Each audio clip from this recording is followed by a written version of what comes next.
उस मैसेज को ही हमारा संदेशा समझिएगा और अपने परिवार के लोगों के मोबाइल में हमारा मोबाइल नंबर, अपने जिले के जिला अध्यक्ष का, अपने प्रदेश इकाई के प्रदेश का और मंडल के पदाधिकारियों का नंबर अपने परिवार के लोगों के पास जरूर रख दीजिएगा, क्योंकि जब पुलिस घर आती है तो सबसे पहले मोबाइल ले लेती है।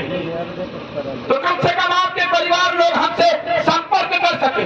हम इसलिए बता रहे हैं कि हो सकता है बहुत सारे पदाधिकारी व्यस्तता के कारण आपकी तरफ ध्यान न देता, लेकिन आपको मैं बता दूं 6 महीने बाद पश्चिमी यूपी के संभल जिले के फरमान भाई को बलात्कार के केस में फंसाया गया और अभी 1 महीना पहले इलाहाबाद हाई कोर्ट से मैंने उसे जमानत दिलाने का काम किया है महोदय। 2-2 साल के गैप में 6 बेटियां हैं उसको। दुख किस बात का है कि मुझे पता कब चला जब वो 6 महीने जेल में सड़ चुका था महोदय। आप सभी से मेरा निवेदन है कि हो सकता है पदाधिकारी व्यस्त हो सकता है पदाधिकारी आपके मैसेज को ना देख रहा, लेकिन अपने घर परिवार में अपनी घरवाली घरवाले, अपने बेटे, अपनी बेटी, जो भी जिम्मेदार साथी हो, या आपके घर में कैलेंडर लगा होगा, उस कैलेंडर में 2-4 पदाधिकारियों के नाम जरूर लिख दीजिए और उसमें सबसे ऊपर नाम मेरा लिखिएगा, क्योंकि हम आते भी हैं और लोगों को जगाते भी हैं। हम जो मानदेय विकास निधि मांग रहे हैं वो जब मिलेगी तब मिलेगी, उसके लिए हम लगातार लड़ रहे हैं। हमारे राजीव जी, रम्या बहन के बैठे हुए तमाम साथी यहाँ पर बैठे हुए, मैं उनको विश्वास दिलाता हूँ कि हम एक होकर एक दूसरे का सहयोग करें। पारिवारिक भावना से इस संगठन को बनाया गया है, किसी राजनीतिक भावना से नहीं बनाया गया है। अगर हमको नेता बनना होता तो हम 7 तारीख को झांसी नहीं जाते, अगर हमको नेता बनना होता तो 28 तारीख को जालौर नहीं जाते, अगर नेता बनना होता तो 18 फरवरी को मिर्जापुर नहीं जाते, अगर हमको नेता बनना होता तो 16 फरवरी को कन्नौज नहीं जाते। अपने 1 महीने की मीटिंग गिनाया है, एक मीटिंग मुझे याद है तो एक व्यक्ति का नाम भी मुझे याद है। अनीता जी यहाँ पर बैठी, अनीता जी का जब भी फोन आया हमने अपने साथियों को जरूर कहा है, हमारी महिला मोर्चा की जिला अध्यक्ष है, कि हम आपके साथ हैं, आपके समक्ष यहाँ बैठी हुई है। लेकिन आपसे मेरा निवेदन है कि आप सब इस भाई की लड़ाई में कमजोर ना होने दें और आपको बताते हुए बार बार मेरे आंखों के सामने वही जूता नाचता है महोदय।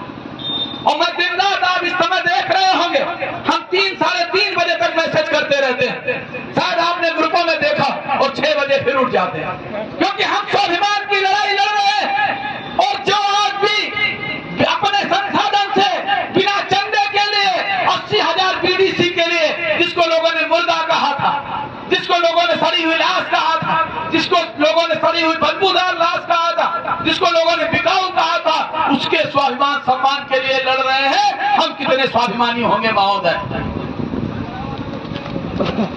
हम अपने स्वाभिमान सम्मान के साथ बीडीसी 80,000 नहीं, एक घर में कम से कम 10 लोगों का परिवार और 10 का एक का रिश्तेदार है महोदय।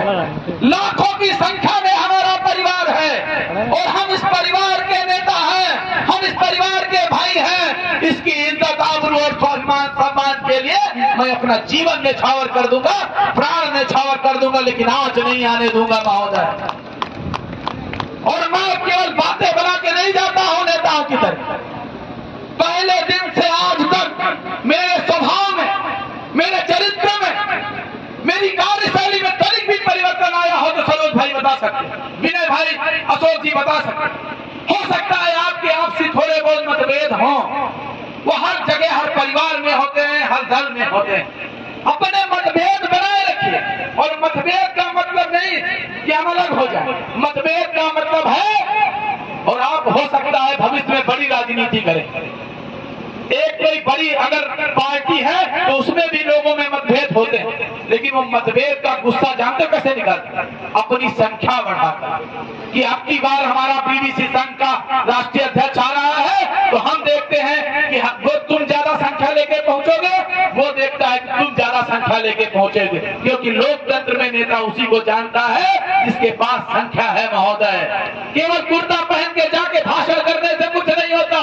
हर नेता, हर अगुआ समझता है कौन क्या कर रहा है।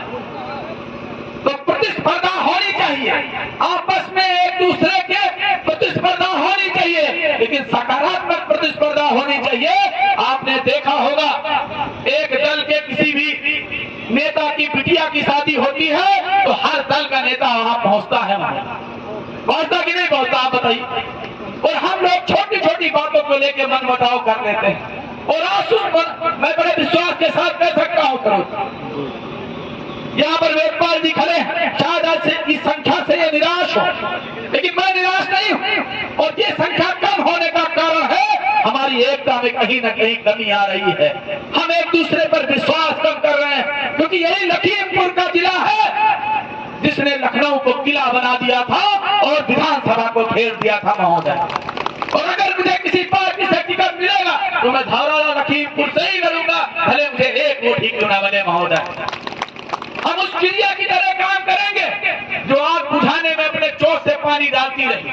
तो कौवे ने पूछा कि तुम इस आग में क्यों डाल रहे हो, इस आग बहुत भयंकर लगी है, आपके पानी डालने से क्या होने वाला।